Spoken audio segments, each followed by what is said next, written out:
we live in this world. We can only live maybe 80, 90, 100 years maximum. Biologically, our body cannot exceed 120 years old. So that's the maximum, 120. But our life in the akhirah is going to be eternal. It's going to be forever. So a smart person is going to invest in his permanent life rather than invest in his temporary life. But it doesn't mean that we ignore our life in this world. Islam is a religion that encourages us to build civilization.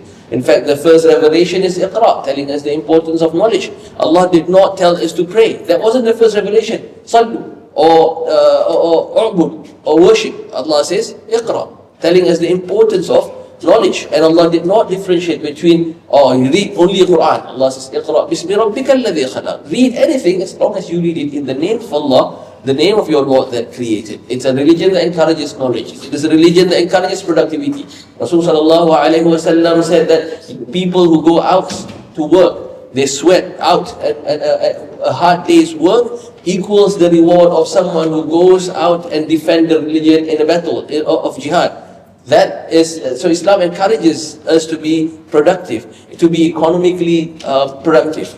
But what Islam doesn't like is when we look at economic success as the be-all and end-all.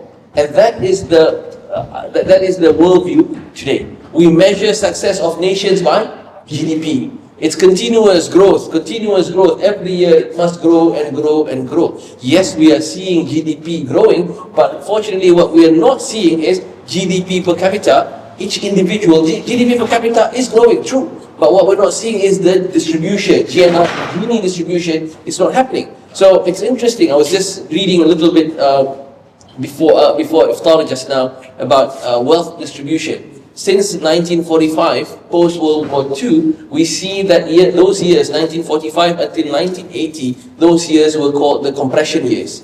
Because the gap between the rich and the poor were closing because of the economic growth, redistribution. And we see even in Australia, university was free. There were a lot more free things that everyone could access. But then 1980 onwards, it became the disparity between the wealthy and the poor became wider and wider. And today, the 1% of the richest controls a significant portion of the wealth of the world. So when we have, because today we live in a very capitalistic society, the idea of capitalism is to just grow the pie and make it larger.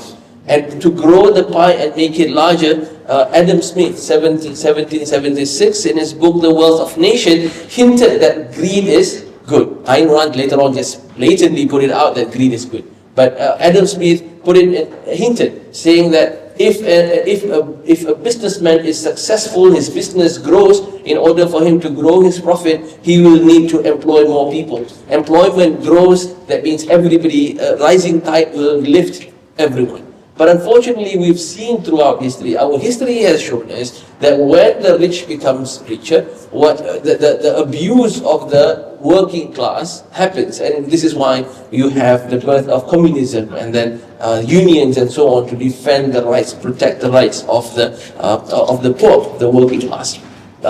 So when we have, and to understand capitalism is also a reaction to the church belief at that time, in the Dark Ages, was that poverty is something that is good. Poverty is good. And wealth, money is the root of all. And as a response to that, whenever you swing the pendulum to one extreme, it will always swing back to another extreme, and that's Newton, equal and opposite reaction. So you get the equal and opposite reaction is capitalism, that rich, greed, good. And we face the problems that we face today with our environment because of our greed. Because of capitalism and the focus on profit and growth, companies, manufacturers would engineer obsolescence. Something that you buy automatically has an expiry date. We make something cheap, you manufacture something cheap, so that every year you have to replace it. Even clothes becomes fast fashion. What you wear this year, you cannot wear next year. Even if you could, it's already gone. things becomes cheaper, yes, but then over a lifetime you keep buying the same thing over and over and over again because we just need to make more and more profit. Islam, as usual, is always in the middle. It doesn't glorify poverty. Rasul sallallahu alayhi wa sallam said, كَانَ الْفَقْرُ كُفْرٌ. Poverty is close to kufr. So Islam is a religion that encourages the people to be economically productive. You want to be rich, there are Sahaba who are rich. Abu Bakr was rich, Uthman was rich, Abdurrahman bin Auf was rich. There's nothing wrong with being rich, but when rich is the ultimate aim, that becomes a problem. Uthman was rich, but he had no problems sharing his wealth through zakat, through waqf, through sadaqah, to help the poor, so that there is no abject poverty within the community. Islam is not a communistic society where everybody is equal, but Islam is also not a communistic, capitalistic society where greed is good and the absolute aim that we want is to see continuous growth. There is nothing wrong, maybe we don't grow as much, but we redistribute, and this is why Islam institutes zakat. Zakat is not income tax. Income tax is tax on what you earn. Zakat is tax on surplus. If you have more than what is the nisab for gold this year is 11,000 something, and it just announced, and then the nisab for silver is 900, I think, I can't remember exactly. 998. 998. The nisab for silver is 998. Zakatul Fitr is $20 this year. How do you calculate your zakat? You look at your savings. The lowest point in the past year, lunar calendar, did it dip below the nisab? If it dipped below the nisab, then you don't have to pay zakat for that year. If you take the lowest amount, 2.5%, that is your zakat on your savings. So Islam is a religion that zakat, back to zakat, zakat is not income tax, zakat is tax on surplus. Why is there tax on surplus? Because Allah doesn't like hoarder, people who hoard wealth just to let it grow and have more and more and more. Money should be circulated in the community. Money should be circulated in the economy. Keeping that, and this is why Imam al-Ghazali criticized people who view gold as investment, because they said this is why there is zakat on gold. Because gold is not investment. Gold is currency that should be circulated to help economy grow and pull everyone together. And if you look at zakat on gold, it's 2.5% per year. So if you hold it over 10 years, it becomes 25% of zakat over. So the option is either you put it back into the economy and let everyone gets it, enjoys it, or you pay back to the community through zakat. But hoarding is something that we read in الذي جمع مالا وعدده, Surah Al-Humazah. People who just hoard wealth, they just count their money. I want to see more and more and more and more.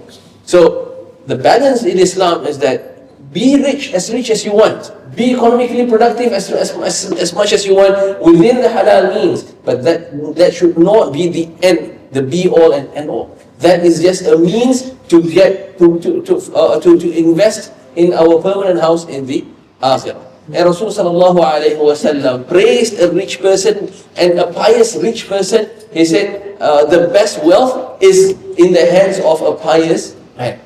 So ni'mul mal lirajul salih.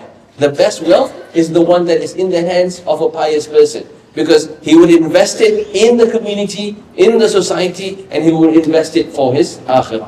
You look at our universities, the oldest universities in the world, 3 of the oldest universities in the world, all are in the Muslim lands. You have the oldest is, what's the oldest? Qaswa people, if you don't know, I'm sad. It's the name of our library. Taraweeh. Taraweeh is the oldest university in the world. Who established by? Established by a lady, Fatima al-Fihd. And then this is over 1,000 years ago. The second oldest university from the west, you move to the east, which is in Tunisia, Zaytuna. And then you move to the east, Al-Azhar. All these universities were funded by waqf. What is waqf? Trust. It is funded by, it wasn't government funded, partly government contributed, but it was funded through people's waqf. Rich people would give endowment, trust to educations, so imams, du'ats were all paid through this, lecturers were all paid through this endowment, paid through the waqf. We could not have waqf, we could not have been successful as those institutions could not have been successful had we not have rich Muslims. So Islam is not a religion that praises poverty, but it encourages, it criticizes wealth for the sake of being wealthy. Just the idea of studying hard so that I can get a good job, earn a good living, buy a nice house, a nice car, nice wife, that's the be all and all. That is what Allah criticizes, because you're missing the bigger picture, that you've got a bigger life a longer life in the akhirah. So Allah says the measure of success of a mu'min is him being safe from punishment